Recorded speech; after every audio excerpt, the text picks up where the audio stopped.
O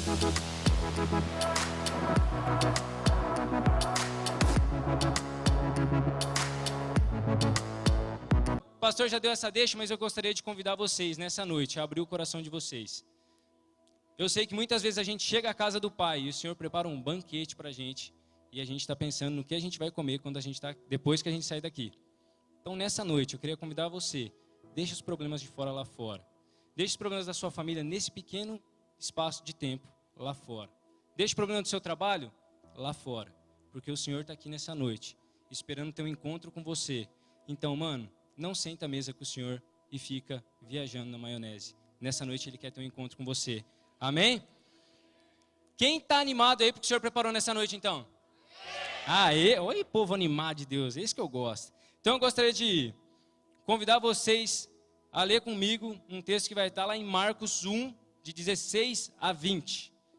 Essa passagem é uma das passagens favoritas minha da Bíblia, relata o chamado dos primeiros discípulos. E fala assim: andando à beira do mar da Galileia, Jesus viu Simão e seu irmão André lançando as redes ao mar, pois eram pescadores. No mesmo instante, e disse Jesus: sigam-me e eu os farei pescadores de homens. Repitam comigo aí, gente. Sigam-me. Amém. No 18, continuando, fala assim: no mesmo instante, eles deixaram as suas redes e o seguiram. Repitam comigo. No mesmo instante. Amém. Indo um pouco mais adiante, viu num barco Tiago, filho de Zebedeu, e João, seu irmão, preparando as suas redes. Logo os chamou e eles o seguiram, deixando seu pai Zebedeu com os empregados no barco. Amém? Nessa passagem acontece algo fascinante. Jesus está passando à beira dele, dando uma caminhada tranquila, quando de repente ele vê alguns homens ali. E ele faz um convite a esses homens para segui-lo. Imagina quão louco foi isso para esses caras. Os caras estavam ali pescando de boa. Jesus faz um milagre, que eles pescam muitos peixes, enche o barco de peixe. E aí Jesus fala para os caras: e aí, vem, siga-me. E o mais louco de tudo é que esses caras deixam tudo e seguem Jesus. Consegue entender quão grande é isso? Eles aceitam um chamado para ter uma nova vida, uma nova jornada, uma nova história na presença do Mestre. Eles deixam tudo, mano, para atender esse chamado. E é sobre isso que eu gostaria de bater um papo com vocês nessa noite. Você tem atendido o chamado de Jesus? Ou você tem sido um mero espectador do Evangelho de Jesus nesse tempo? A verdade é que a gente tem vindo nessa igreja, e não só a gente, mas o povo de Deus tem vindo nas igrejas, sentado e recebido verdadeiros banquetes do céu, mano. Mas a gente não tem posto em prática aquilo que Jesus nos ensina. Nós não estamos cumprindo a missão que Cristo nos deixa. Um papo indigesto, né? Deixa a gente reflexivo, pensa longe. Mas calma aí, o Senhor tem algo muito grande essa noite, amém? Meu irmão, enquanto a gente tem brincado, e com todo respeito eu digo brincado, eu sei que a gente não brinca com isso, mas enquanto a gente não tem levado a sério a vida de ser um cristão, o inferno não brinca de ser inferno. E ele está influenciando a sua família, os seus filhos e essa sociedade, onde provavelmente seus netos vão ser criados, onde os seus filhos já estão sendo criados, onde a sua família já está. E sabe por quê? Porque nós não estamos preocupados em influenciar esse tempo.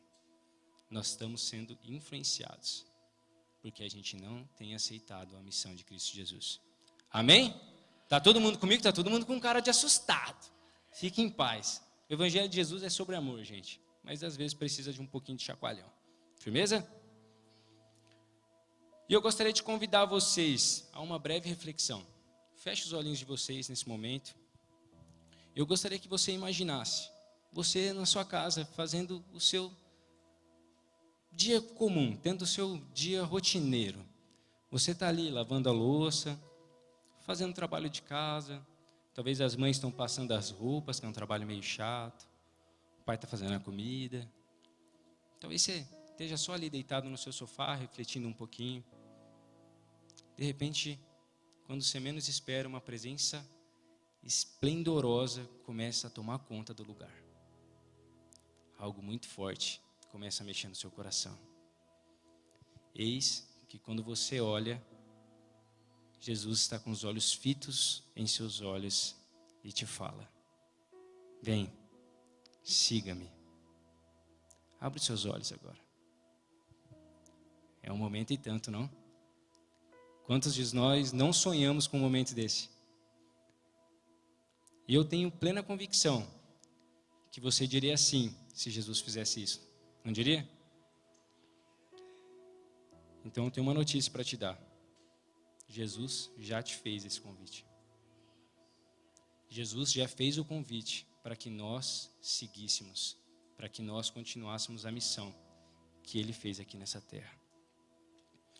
O problema é que às vezes a gente simplesmente esquece tudo que Jesus fez por nós e tudo o que a gente viveu com Ele e deixamos de lado a missão que Ele nos confiou.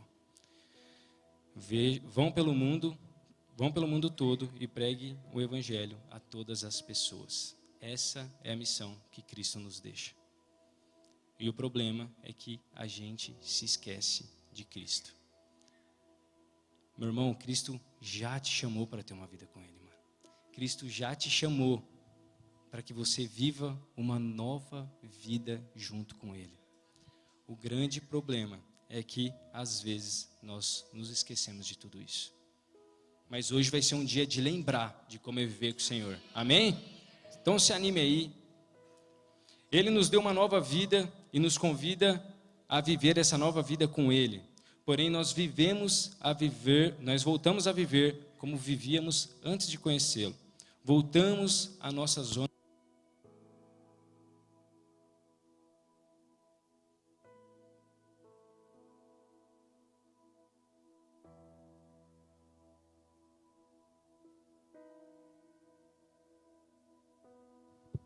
Aí, show de bola. Obrigado, pastor. E eu gostaria que vocês gravassem essa frase. Muitas vezes nós voltamos para a nossa zona de conforto e deixamos de viver o que Cristo nos convida a viver, porque é mais fácil ser quem nós somos do que nos permitir ser transformado naquilo que Cristo preparou para que nós fôssemos. É mais fácil você continuar no lugar que você está do que permitir ser transformado naquilo que Deus preparou para que você seja. Você consegue entender? A gente precisa sair da bolha da zona de conforto. A gente não vai viver algo grande com o Senhor se a gente ficar sentado na cadeira. Nós não vamos conseguir viver algo grande com o Senhor se nós não ter com Ele um relacionamento, ter tempo para entender quem é o seu Senhor. Amém? Isso me lembra Pedro.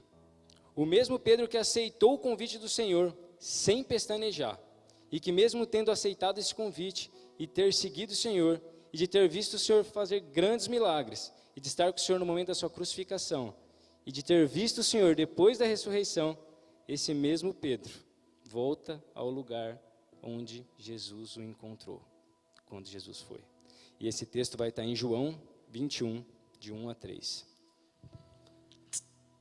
O texto fala assim: depois disso, Jesus apareceu novamente aos seus discípulos à margem do mar de Tiberíades. Obrigado, Valtão. O mar de Tiberíades é o mar da Galileia. Estavam juntos Simão Pedro, Tomé, filho de Dídimo, Natanael, de Caná da Galileia, os filhos de Zebedeu e 2 outros discípulos. Vou pescar, disse-lhe Simão Pedro. E eles disseram: nós vamos com você. Eles foram e entraram no barco, mas naquela noite não pescaram nada. E o mais engraçado é que essa foi uma noite bem parecida com a noite em que eles encontraram Jesus. Eles ficaram no mar da Galileia e não pegaram nada, mesmo tentando a noite toda. E logo após a morte e a ressurreição de Cristo, o mesmo Pedro que não pensou 2 vezes para aceitar o convite e segui-lo, volta a fazer aquilo que ele fazia bem antes de conhecer Cristo. Ele pega o seu barco e volta para o mar. E o mais doido disso tudo é que ele volta para o mesmo lugar onde Jesus o encontrou, o mesmo lugar onde Jesus deu a ele sua missão. Você será pescador de homens. Bastou algum tempo sem a presença de Jesus, somente algum tempo, sem a presença de Jesus, para que eles deixassem a missão que Jesus deu a eles e voltassem a ser pescador como eles eram antes. Talvez Pedro só estava triste, porque ele perdeu o mestre. É compreensível. Talvez ele estava mais triste ainda, porque os seus últimos momentos com o mestre, ele tinha negado o mestre 3 vezes antes do galo cantar. Isso deve ser ainda mais triste. E talvez por tudo isso ele achou que ele não ia conseguir mais continuar a missão que Jesus confia a ele. E nós também somos assim. Às vezes a gente acha que a gente não vai dar conta de continuar a missão que Jesus deixa para nós, porque a gente sente que a gente é indigno de continuar isso. A gente sente que a gente não está pronto. A gente sente que realmente a gente machucou o mestre e não deve continuar. Porém, há uma notícia muito boa para Pedro e os discípulos, mano. E vai estar lá em João 21, de 4 ao 7.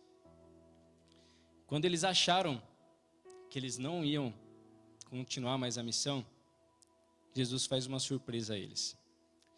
No versículo 4 fala assim: de manhã, quando começava a clarear, Jesus estava na praia. Porém, eles não sabiam que era ele.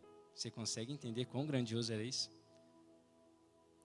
Quando eles estavam praticamente deixando para trás a missão que Jesus lhes confiou, Jesus encontra com eles de novo na praia. Então Jesus perguntou a eles: moços, vocês pescaram alguma coisa? Nada, responderam eles. Joguem a rede do lado direito do barco que vocês acharão peixe, disse Jesus. Eles jogaram a rede e logo depois já não conseguiram puxá-la para dentro do barco por causa da grande quantidade de peixe que havia nela. Aí o discípulo que Jesus amava disse a Pedro: é o Senhor Jesus. Quando Simão Pedro ouviu dizer que era o Senhor, vestiu a capa, pois havia tirado a roupa, e se jogou na água. Amém? Consegue entender isso? Jesus faz com eles, novamente, o que ele fez a primeira vez, para que eles pudessem reconhecer que ele ainda vivia. Você consegue sacar essa pegada? Pedro, ao saber que era Jesus, se joga no mar e nada com pressa para encontrar o mestre. E quando Pedro e os discípulos chegam à praia, Jesus já os esperava com 2 alimentos repletos de boas lembranças. Jesus esperava eles com 2 alimentos que eles já tinham compartilhado em suas refeições diárias e 2 alimentos que eles já tinham visto o mestre fazer grandes milagres. Jesus esperava os seus discípulos com pães e peixes. E sabe o que é mais da hora disso tudo? Não importa o quão distante você está de Deus, mano. O quão distante você tem se afastado de Jesus, Ele ainda está te esperando em terra firme, com boas lembranças, para que você encha seu coração de esperança e continue a missão que Ele deixou a você. Amém? Não importa o quão longe você caminhou contra a direção de Cristo, Ele ainda está à sua espera. O chamado que Ele fez a você ainda está à sua espera. E sabe como é que eu sei disso, mano? Pois foi assim que Ele fez com Pedro. Nos versículos seguintes, se liga só o que Ele fala para Pedro. Em João 21, de 15 a 17, Jesus bate um papo bacana com Pedro. Foi lá? Boa, esses caras são fera. Quando eles acabaram de comer, Jesus perguntou a Simão Pedro: Simão, filho de João, você me ama mais do que os outros me amam? Sim, Senhor, sabe que eu o amo, respondeu ele. Então Jesus lhes disse: tome conta das minhas ovelhas. E perguntou pela segunda vez: Simão, filho de João, você me ama? Pedro respondeu: sim, Senhor, sabe que eu o amo, Senhor. E Jesus lhe disse outra vez: tome conta das minhas ovelhas. E perguntou então pela terceira vez: Simão, filho de João, você me ama? Então Pedro ficou triste porque Jesus perguntou para ele 3 vezes: você me ama? E respondeu: o Senhor sabe de tudo e sabe que eu o amo, Senhor. E Jesus ordenou: tome conta das minhas ovelhas. Talvez você nunca tenha percebido isso, mas esse papo que Jesus teve com Pedro fez com que Pedro nunca mais esquecesse seu propósito. Pedro nunca mais foi mencionado na Bíblia indo pescar. Nunca mais Pedro foi mencionado na Bíblia fazendo algo que fugisse do seu propósito. Jesus convida Pedro a continuar a missão dele. E eu gostaria de ler esse texto, e quando eu falar o nome de Pedro, que você falasse o seu nome, porque a mesma missão que Jesus confia a Pedro, ele confia a você. Amém? Então vamos fazer junto, bem bonito, hein?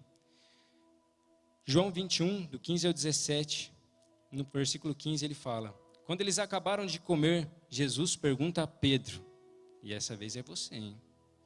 Pedro, você me ama mais do que esses outros me amam? Sim, Senhor, sabe que eu amo, Senhor. Respondeu ele então: continue a minha missão. E perguntou pela segunda vez: Pedro, você me ama? E Pedro respondeu: sim, Senhor, o Senhor sabe que eu o amo. E Jesus lhe disse outra vez: continue a minha missão. E perguntou pela terceira vez: Simão, filho de João, você me ama? Então ele disse: continue a minha missão. Eu gostaria de convidar o louvor para vir para cá. Eu não sei se tem alguma coisinha preparada, se não, só um fundinho mesmo. Porque eu gostaria de convidar vocês a ativar algo dentro de vocês nessa noite. Por muito tempo a gente tem deixado adormecido o evangelho no nosso coração. A gente tem vivido como se o evangelho fosse sobre nós. Mas o evangelho é sobre encontrar uma fonte de água viva e fazer com que outros bebam, não sobre achar um tesouro e guardar para si mesmo. Então, nessa noite, o Senhor te chama a restaurar a missão que Ele deixa para você. Nessa noite, o Senhor te chama a amar as suas ovelhas. Ele te chama a continuar a missão que Ele deixou a nós nessa terra. Talvez você tenha pensado: cara, por que o Senhor precisaria de mim? Eu sou um cara improvável, sou falho, cheio de defeito. Deixa eu te falar uma coisa: Jesus escolheu 12 improváveis. Ele podia ter escolhido qualquer homem daquele tempo, mas Ele escolhe 12 improváveis. E os 12 improváveis que Jesus escolheu viraram o mundo de ponta cabeça. E se hoje nós conhecemos o Evangelho, é porque esses homens não negaram a missão que Cristo confiou a eles. Então que nessa noite, se você quer continuar a missão que Cristo confiou a você, que você se coloque de pé, para que a gente possa orar junto.